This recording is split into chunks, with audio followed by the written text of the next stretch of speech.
Blessed Lord, you've caused all holy scriptures to be written for our learning. Grant that we would in such wise read, mark, learn, and inwardly digest them, that by patience, comfort, and instruction of thy infallible word, we may ever embrace and hold fast the blessed hope of life eternal. Amen. Well, we're with Professor Wood, a survey of the Old Testament.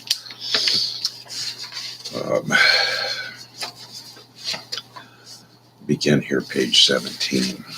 Though the beginning of Israel as a nation must be placed at her exodus from Egypt, an account of her history must start with Abraham. He's got a footnote already.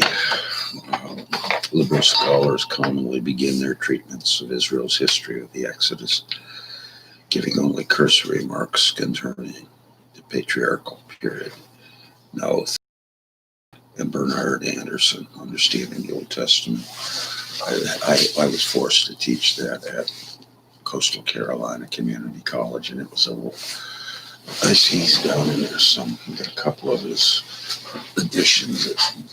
It's awful.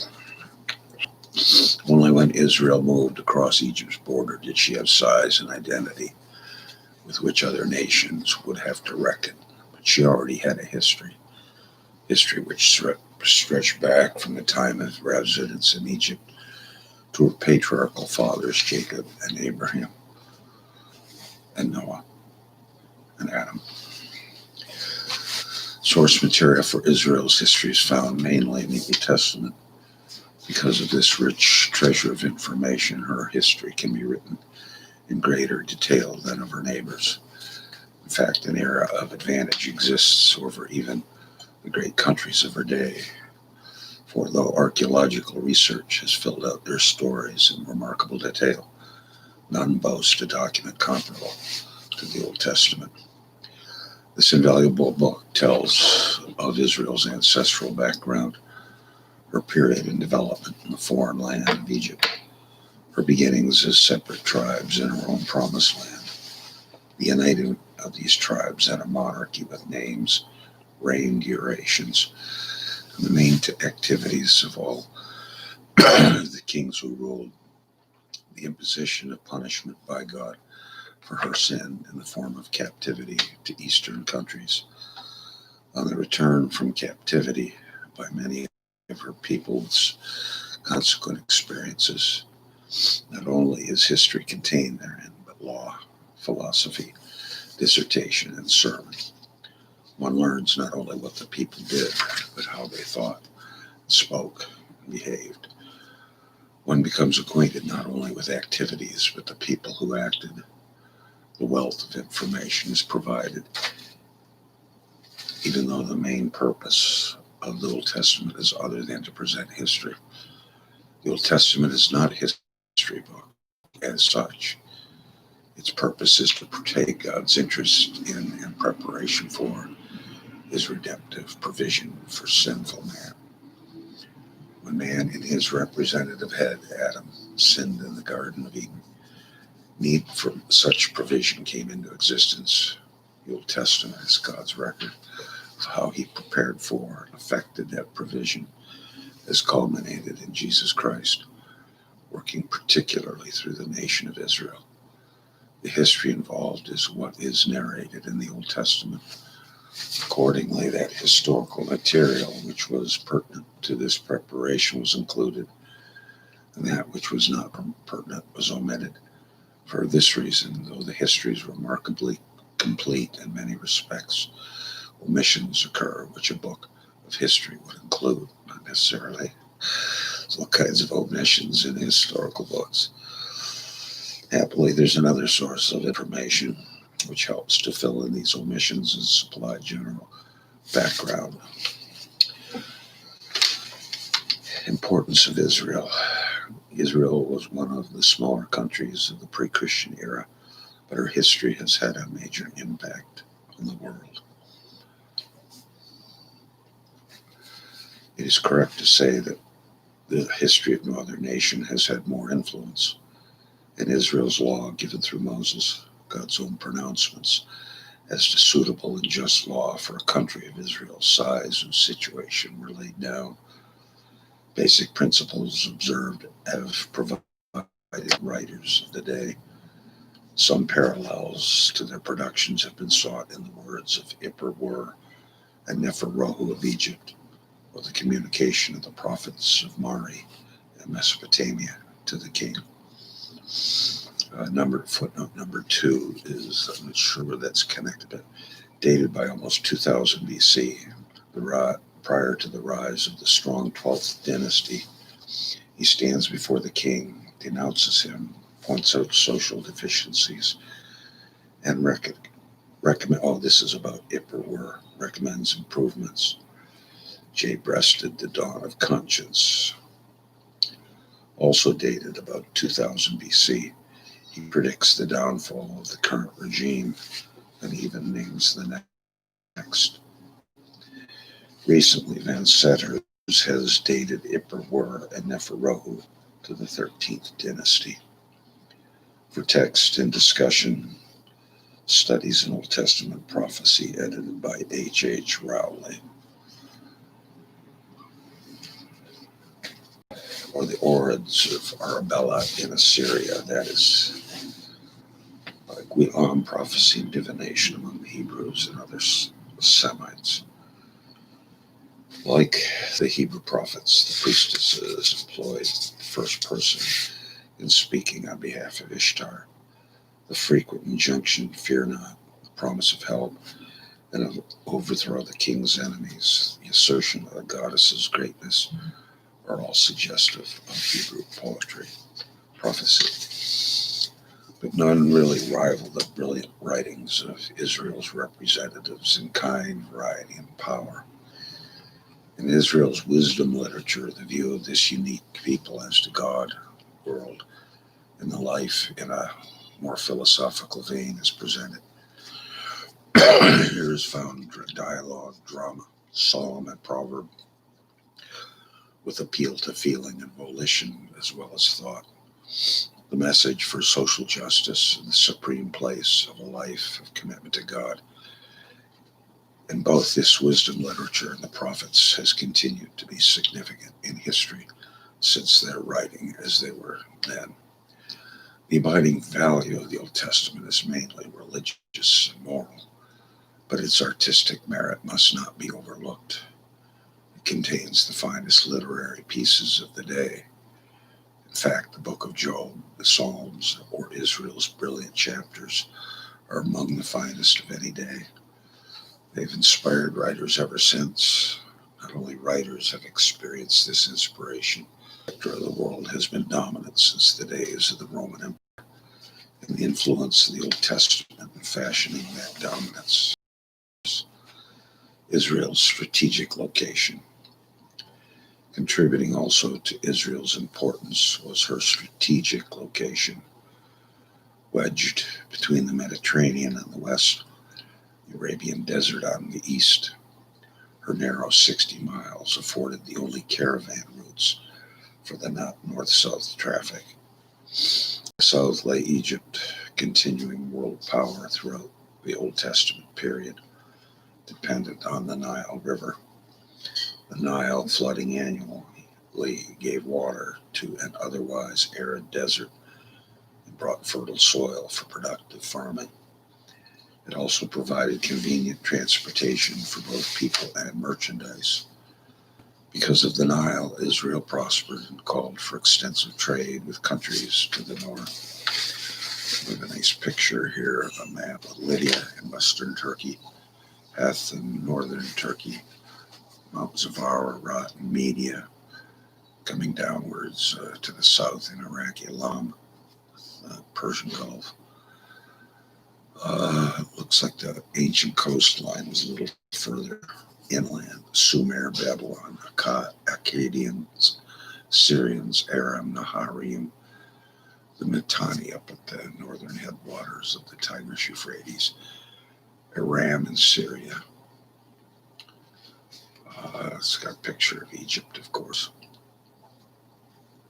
and Canaan, Palestine. Especially, let's see here. The area is also dependent on the benefits of rivers, especially the Euphrates and the Tigris. Both rise in the Armenian mountains, with a distance of 450 miles separating them at one point. Wow, that's serious. That's way up north. And both flow southeastward by different routes, gradually approaching each other until they join the Persian Gulf. Footnote 7. It is believed that they entered the Persian Gulf separately in Abraham's day. However, the great burden of silt they carry has filled the Gulf present shoreline over 100 miles from where it was then, within which distance they now join. The shorter Tigris descends more rapidly. Both of the Assyrian capitals, Ashur and Nineveh, line its banks and were dependent upon it. It doesn't have Nineveh. But the Tigris is to the east and the Euphrates is to the west. And it descends more quickly. Both of us, Ashur was on the Tigris. The Euphrates flows more leisurely. It provided a main avenue of travel to the west for Babylonians, Assyrians, Armenians, and Mitanni in their respective periods. All these countries wished to trade with prosperous Egypt to the south. Their caravans joined with those of northern Canaan and even Anatolia farther to the north, employing the much-used line of travel and the length of Israel. The name Palestine is derived from Philistia, meaning land of the Philistine. Philistia originally included only the southwest portion of the land, the area where the Philistines dwelled, but the name is slightly different form and can be applied to all the land of Israel. Palestine was not a large country. It lay along the southern portion of the eastern Mediterranean coastline and extended little more than 150 miles north to south and 60 miles east to west. Natural limitations confined it on three sides. On the east was the vastness of the Syrian-Arabian desert, on the south the desert-like Negev, and on the west the great Mediterranean. Only in the north did similar arable land continue, where for much of Old Testament time lay two countries, Phoenicia along the Mediterranean and Aram, Damascus farther inland.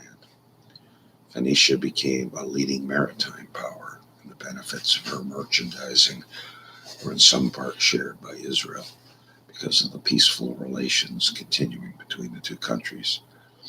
Aram, Damascus, on the other hand, was a poorer country, made so in large part by extensive areas of desert waste within her border. She was frequently at war with Israel, apparently trying to better her position. The Jordan Rift, the most distinctive feature in Palestinian topography, is the remarkable rift in the earth's surface constituting the Jordan Valley. Through this great fissure, averaging 10 miles in width, runs the Jordan River, falling from an altitude of about 300 feet near the base of Mount Hermon to a depth of more than 1,200 feet below sea level at the Dead Sea, the lowest place. How far up to the valley is lined. It's got a picture here of the Tigris Euphrates River on the west, Euphrates on the west, Tigris to the east. And it's got a bunch of tributaries into the Tigris. Doesn't show the Jordan River. It shows the Arates Mountains to the east of the Lebanese Mountains. Pontus Mountains in northern Turkey.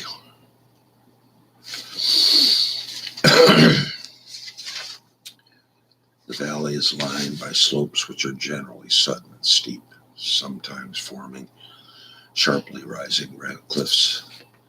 The Jordan River is formed by four small tributaries joining just north of the lake drained Lake Hula, where the surface is 210 feet above sea level. 10 miles further south, 630 feet below sea level. The Sweetwater Lake is usually blue in color, abounds in fish today as it did in biblical times, and is famous for its sudden storms, which transform its normally placid surface into a boiling cauldron.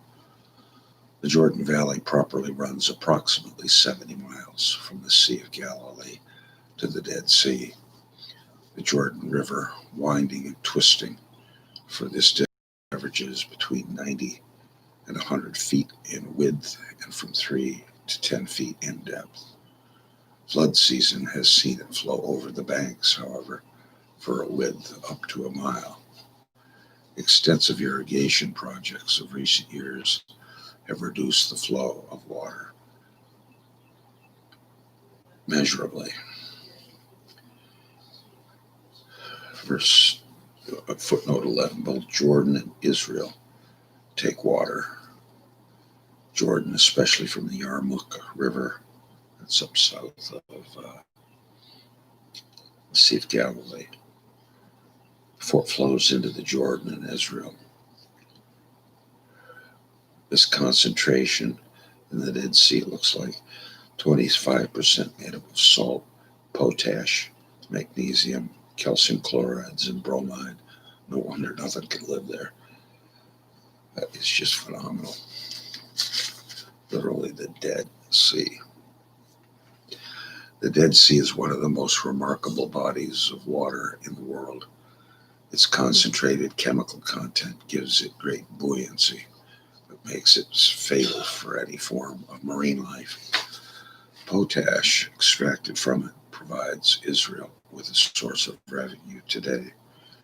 The sea is approximately 47 miles long, 6 to 9 wide, its northern two-thirds being very deep, up to 1,200 feet. The two parts are divided by Lisan, a boot-shaped peninsula, extending from the eastern shore, leaving only 2.5 mile expanse remaining at one point. Across this expanse, a passable ford was employed for centuries. South of the Deep Sea continues in what is Araba. It runs to the Gulf of Aqaba, about 110 miles distant, sealed off by the mountains of the Negev to the west and the high peaks of Edom to the east. This narrow stretch of hot, arid, receiving only sporadic rainfall. It carries economic importance for its fine copper mines. Solomon developed these and built efficient smelters to refine ore. And he employed Elat as a port nearby in the Gulf of Aqaba from which to ship ore for trade with countries south. Transjordan, on the east of the Jordan Rift, lies Transjordan. This is a rolling plateau land, long known for its grazing value. Little farming is done there because hot winds, siroccos, burn it in the spring and fall, and cold desert winds sweep across it quite unhindered in the winter. The high edges running up from the Jordan, arresting and cooling the air, do cause substantial rainfall, however. This water drains mainly back into the Jordan through 4 principal river systems: the Yarmouk just below the Sea of Galilee, the Jabbok at approximately midpoint between the Sea of Galilee and the Dead Sea, and the Arnon emptying directly into the Dead Sea, and Zered at the southern extreme of the Dead Sea. The area north of the Yarmouk was known as Bashan, a fertile tableland highly prized by and a source of contention between Israel and Aram Damascus for many years. Gilead extended from Bashan as far south as Moab. This region attains altitudes of over 3,000 feet both north and south of the Jabbok River, which bisects it.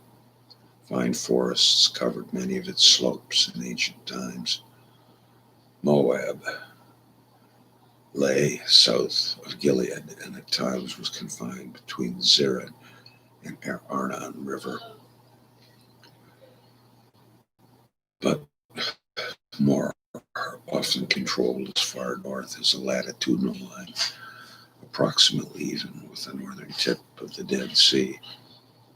North of the Arnon, the land averages 2,000 to 2,400 feet high, but south it rises to peaks over 4,000 feet. South of the Zera River stretched Edom, long and narrow, confined mainly to the mountain ridge east of the Arabah, called Mount Seir, the Hairy Mountain. These mountains form the red Nubian sandstone, exceeded 5,000 feet.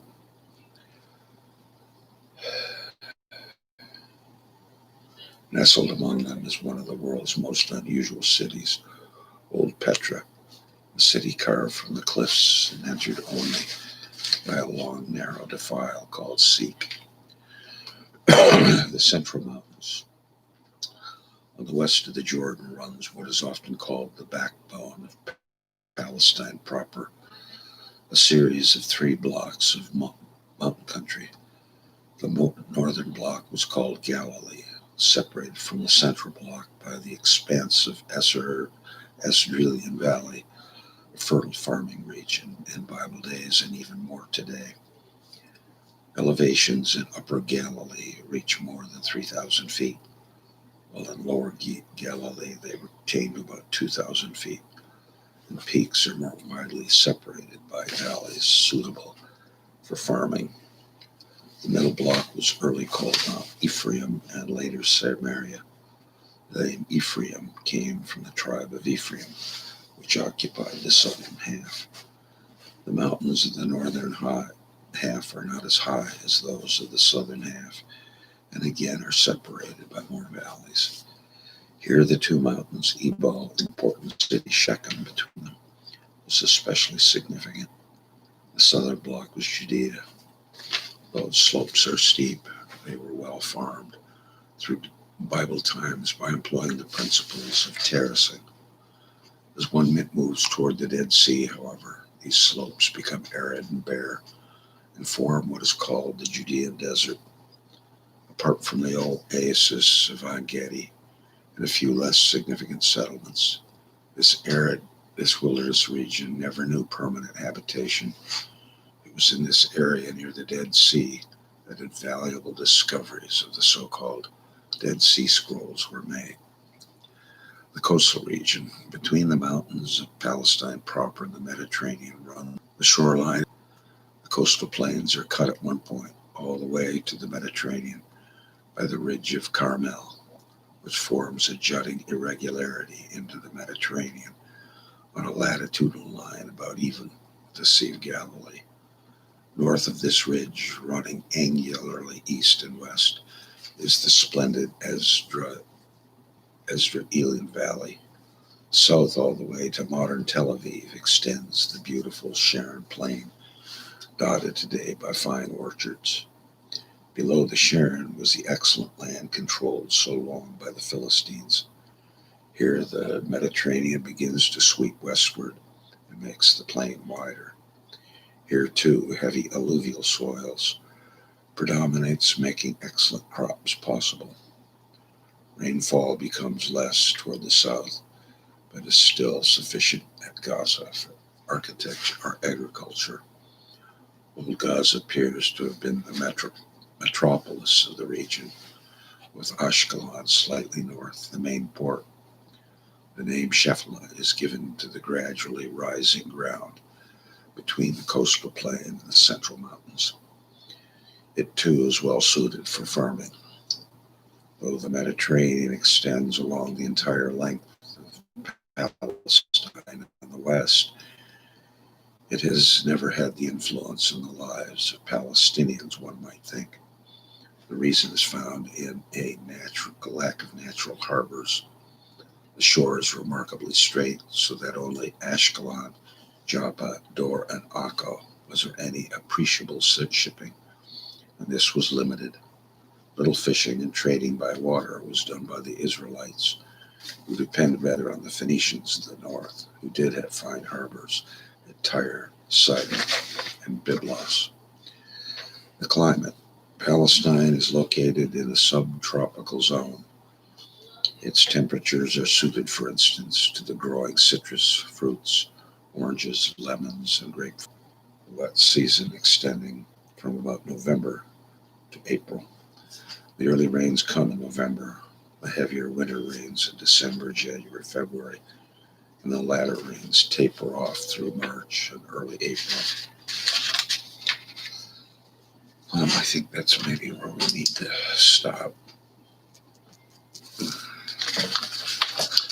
Very nice intro. The book is designed for undergraduates, but very nice introduction to an undergraduate. 4:6, verse 1. Now let us all, with one accord, in company with the ages past, keep vigil with our heavenly Lord in his temptation and his fast, attributed to Gregory the Great, 540 to 604. Let us pray. Glory be to the Father, and to the Son, and to the Holy Ghost, as it was in the beginning, is now, and ever shall be, world without end. Amen. Godspeed.